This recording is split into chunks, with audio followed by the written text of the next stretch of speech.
오늘 함께 묵상할 말씀은 열왕기상 14장 1절로 19절 말씀입니다. 1절.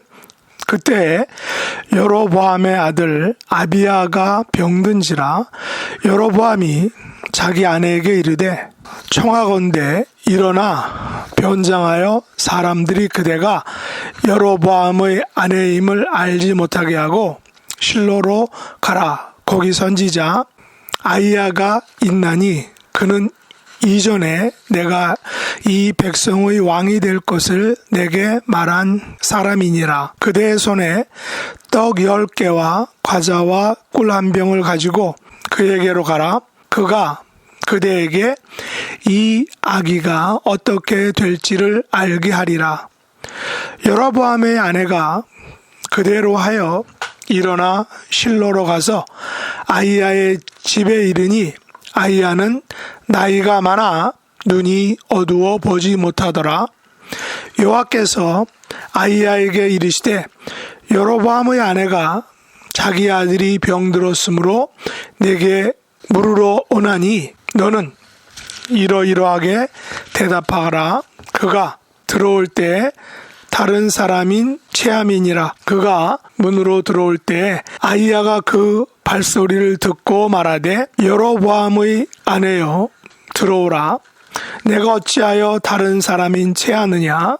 내가 명령을 받아 흉한 일을 내게 전하리니 가서 여로보암에게 말하라. 이스라엘의 하나님 여호와의 말씀이 내가 너를 백성 중에서 들어 내 백성 이스라엘의 주권자가 되게 하고 나라를 다윗의 집에서 찢어내어 내게 주었거늘 너는 내 종 다윗이 내 명령을 지켜 전심으로 나를 따르며 나 보기에 정직한 일만 행하였음과 같지 아니하고 내 이전 사람들보다 더 악을 행하고 가서 너를 위하여 다른 신을 만들며 우상을 부어 만들어 나를 노엽게 하고 나를 내 등 뒤에 버렸도다. 그러므로 내가 여로보암의 집에 재앙을 내려 여로보암에게 속한 산에는 이스라엘 가운데 매인자나 노인자나 다 끊어버리되 거름 더미를 쓸어버림 같이 여로보암의 집을 말갛게 쓸어버릴지라. 여로보암에게 속한 자가 성읍에서 죽은즉 개가 먹고 들에서 죽은즉 공중의 새가 먹으리니 이는 여호와께서 말씀하셨음이니라 하셨나니 너는 일어나 네 집으로 가라. 네 발이 성읍에 들어갈 때 그 아이가 죽을지라. 온 이스라엘이 그를 위하여 슬퍼하며 장사하려니와 여로보암에게 속한 자는 오직 이 아이만 묘실에 들어가려니 이는 여로보암의 집 가운데에서 그가 이스라엘의 하나님 여호와를 향하여 선한 뜻을 품었음이니라. 여호와께서 이스라엘 위에 한 왕을 일으키신즉 그가 그날에 여로보암의 집을 끊어버리리라. 언제냐 하니 곧 이제라.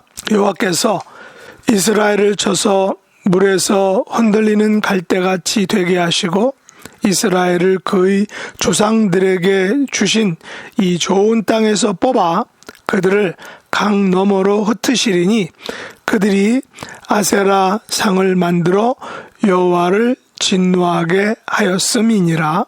여호와께서 여로보암의 죄로 말미암아 이스라엘을 버리시리니 이는 그도 범죄하고 이스라엘로 범죄하게 하였음이니라 하니라. 여로보암의 아내가 일어나 디르사로 돌아가서 집 문지방에 이를 때에 그 아이가 죽은지라. 온 이스라엘이 그를 장사하고 그를 위하여 슬퍼하니 하나님께서 그의 종 선지자 아이야를 통하여 하신 말씀과 같이 되었더라. 여로보암의 그 남은 행적 곧 그가 어떻게 싸웠는지와 어떻게 다스렸는지는 이스라엘 왕 역대 지략에 기록되니라. 아멘. 오늘 말씀의 제목은 여로보암의 아들 아비야입니다. 열왕기상 14장은 여로보암의 아들 아비야의 죽음과 또한 그의 아버지 여로보암의 죽음을 다루고 있습니다. 그런데 아들 아비야의 병듦과 그의 죽음의 원인은 바로 아버지 여로보암의 죄 때문이라는 것입니다. 13절 마지막 부분인 33절과 34절은 여로보암의 죄에 대해서 이렇게 증언하고 있습니다. 여로보암이 이 일 후에도 그의 악한 길에서 떠나 돌이키지 아니하고 다시 일반 백성을 산당의 제사장으로 삼되 누구든지 자원하면 그 사람을 산당의 제사장으로 삼았으므로 이 일이 여로보암 집의 죄가 되어 그 집이 땅 위에서 끊어져 멸망하게 되니라 라고 그의 죄에 대해서 이야기하고 있습니다. 여로보암은 하나님의 사자로부터 베델에 세운 제단에 대한 경고와 책망을 받고도 회개하지 않았습니다. 여로보암은 그의 악한 길에서 떠나 돌이키지 않고 다시 일반 백성을 산당의 제사장으로 삼았던 것입니다. 이 일로 여로보암 집의 죄가 되어 그 집이 땅에서 끊어져 멸망하게 될 운명이 결정된 것입니다. 성경이 말하는 여로보암의 죄는 바로 하나님과 이스라엘 백성들 사이를 떼어놓은 것입니다. 다시 말해 두 금송아지를 만들어 베델과 단에 지은 산당에 놓고 그것이 바로 그들을 애굽에서 인도해낸 하나님이다라고 그 하나님을 숭배하라라고 말하며 금송아지를 하나님처럼 숭배했던 것입니다. 이는 살아계신 하나님을 한낱 금송아지 우상으로 바꾸어 버린 가장 큰 하나님이 가장 미워하시는 우상 숭배의 죄를 범한 것입니다. 또한 제단의 제사장을 레위인들이 아닌 누구든지 자원하는 자로 삼아서 하나님의 제사의 거룩성을 훼손시켰던 것입니다. 그 결과 하나님은 여로보암의 아들 아비야를 병들게 하시고 끝내는 그를 죽게 하셨던 것입니다. 여로보암의 입장에서는 아들 아비야가 병들어 낫지 않자 아내를 변장시켜 실로의 선지자 아히야에게 보내서 아들의 운명을 알아보게 하였습니다. 아히야 선지자는 전에 여로보암이 10지파를 이끌어 10지파의 왕이 될 것을 예언했기에 여로보암은 그를 신뢰했던 것입니다. 그러나 그의 아내가 선지자 아히야를 보러 갔을 때 하나님께서는 아히야에게 여로보암의 아내가 변장하고 올 것을 미리 알려주시고 그의 아들이 죽을 것이라 말해 주었습니다. 여로보암의 아내가 선지자를 만나고 집으로 돌아올 때 그 문지방을 밟을 때 그 아이가 죽게 되었습니다. 여로보암의 아들의 죽음은 그의 부모인 여로보암과 그의 아내의 슬픔이었을 것입니다. 지난 29일 한국에서는 이태원에서 할로윈 행사를 위하여 모여든 젊은이들 154명이 압사 참사로 인하여 목숨을 잃었습니다.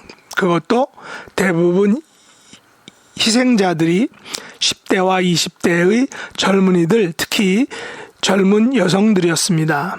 한창 꽃다운 나이에 운명을 달리한 이들의 안타까움과 그들을 잃은 부모와 가족들의 마음이 어떠했을까요?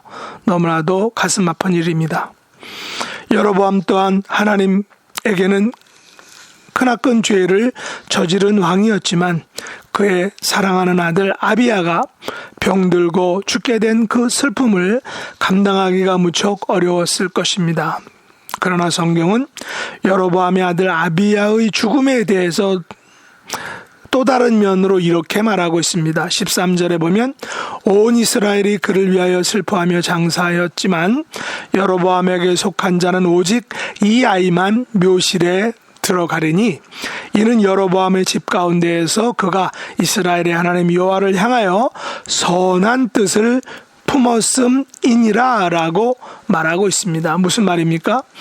여로보암과 그의 가족 모두는 묘실에 들어가지 못하게 되었다는 것입니다. 다시 말해 묘실에 들어간다는 것은 오직 아비야만이 영화롭게 장사되었음을 의미하고 있습니다. 묘실에 들어간다는 것은 단지 장례를 잘 치른다는 의미뿐만 아니라 다른 의미로 하나님의 약속의 자녀로 이 땅에서 잠들고 하나님 나라에 편히 들어간다라는 그런 의미가 있는 것입니다. 그래서 아브라함과 그의 아내 사레와 이삭과 리브가 등 모든 믿음의 세대들은 묘실에 장사되는 것으로 하나님 나라에 들어간다라고 생각을 했던 것입니다. 야곱이 죽어서 약속의 땅에 묻히게 해달라. 그리고 요셉 또한 죽으면 약속의 땅에 다시 묻어달라라고 말한 것은 바로 묘실에 들어가는 것이 하나님 나라에 들어가는 안식하는 상징적인 의미를 가지고 있기 때문인 것입니다. 여로보암의 아들 아비야는 온 이스라엘이 그의 죽음을 슬퍼하며 장사할 정도로 아버지 여로보암과는 달리 하나님 여호와를 향하여 선한 뜻을 품은 믿음의 사람, 신앙의 사람이었음을 우리가 알 수 있습니다. 그는 온 이스라엘이 그를 사랑할 만큼 백성들로부터 사랑받은 왕자였다는 것을 알 수 있는 것입니다. 이 같은 아들 아비야를 하나님께서 여로보암과 그의 아내로부터 빼앗은 것을 보면 그들의 죄가 얼마나 큰 죄임을 우리가 간접적으로 알게 됩니다. 그리고 이는 아비야에게는 병들고 죽은 것은 비록 안타깝지만 어떤 면에서는 하나님을 사랑했던 아비야가 아버지와 어머니 그리고 그의 나라가 하나님으로부터 버림받고 망해가는 그 처절한 심판의 모습을 눈으로 보지 않는 것도 아비야 개인에게 있어서는 은혜일 것입니다. 왜냐하면 하나님께서 이스라엘을 쳐서 물에서 흔들리는 갈대같이 되게 하시고 그들을 좋은 땅에서 뽑아 강 너머로 흩으시는 벌을 눈으로 아비야가 보지 않게 해주셨기 때문인 것입니다. 여로보암과 그의 백성들은 아세라 상을 만들어 섬김으로 하나님께서 내리시는 처절한 처벌을 아비야는 받지 않아도 되었기 때문이다라는 것입니다. 그리고 온 이스라엘을 우상 숭배와 죄의 길로 인도했던 여로보암은 사랑하는 아들 아비야를 잃고 여로보암 또한 하나님을 배신하고 우상을 섬긴 죄로 인하여 여로보암에게 속한 자가 성읍에서 죽은 즉 해가 먹고 들에서 죽은 즉 공중의 새가 먹으리라는 저주처럼 그들은 쓸쓸한 종말을 맞이하였다라는 사실입니다. 오늘 7절로 9절에 보면 여로보암의 죄가 무엇인지 잘 알려주고 있습니다. 가서 여로보암에게 말하라. 이스라엘의 하나님 여호와의 말씀이 내가 너를 백성 중에서 들어 내 백성 이스라엘의 주권자가 되게 하고 나라를 다윗의 집에서 찢어내어 내게 주었거늘 너는 내 종 다윗이 내 명령을 지켜 전심으로 나를 따르며 나 보기에 정직한 일만 행하였음과 같지 아니하고 내 이전 사람들보다도 더 악을 행하고 가서 너를 위하여 다른 신을 만들며 우상을 부어 만들어 나를 노엽게 하고 나를 내 등 뒤에 버렸도다 라고 하나님이 여로보암의 죄에 대해서 분명하게 이야기했습니다. 우리는 14장에서 하나님을 배신하고 우상을 만들어 자신과 그의 백성을 죄와 사망의 길로 인도했던 여로보암의 죽음을 보았습니다. 그리고 그의 아들 아비야의 죽음을 보았습니다.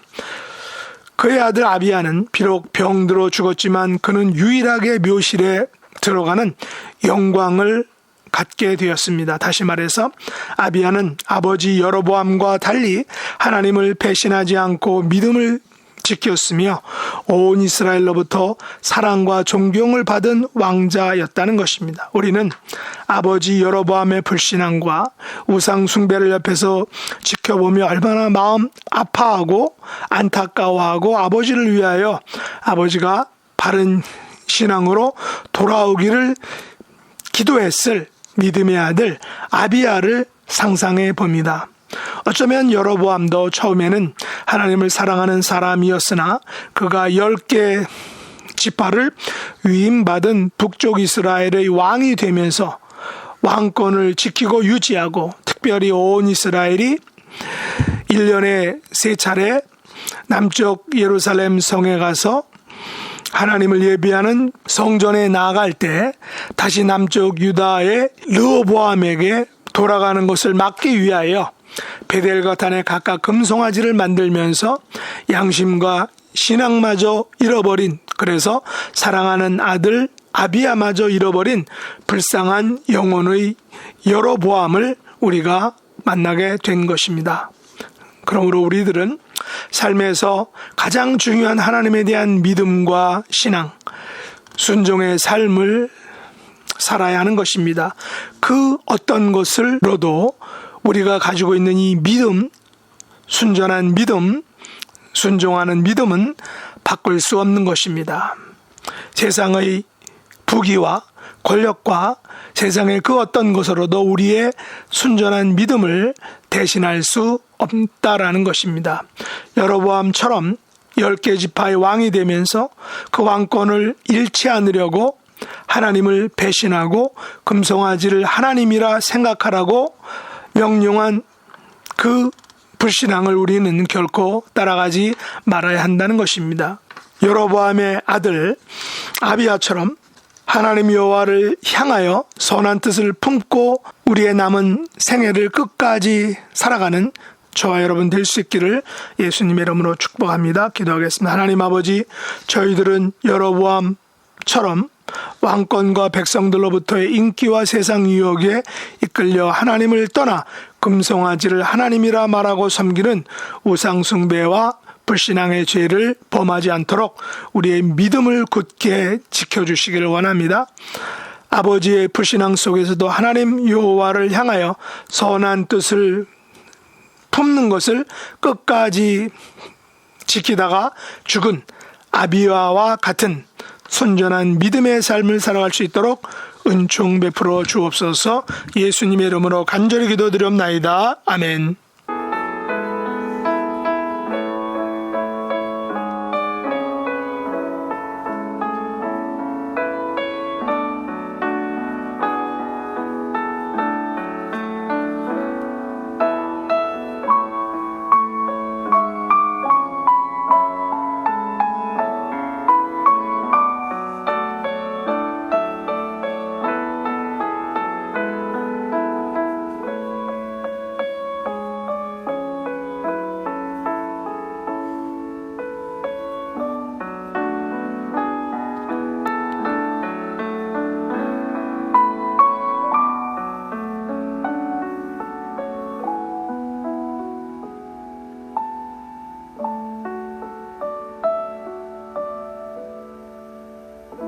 하늘에 계신 우리 아버지여, 이름이 거룩히 여김을 받으시오며 나라에 임하옵시며 뜻이 하늘에서 이룬 것 같이 땅에서도 이루어지이다. 오늘날 우리에게 일용할 양식을 주옵시고 우리가 우리에게 죄 지은 자를 사하여 준 것 같이 우리 죄를 사하여 주옵시고 우리를 시험에 들게 하지 마옵시고 다만 악에서 구하옵소서. 대개 나라와 권세와 영광이 아버지께 영원히 싸움나이다. 아멘.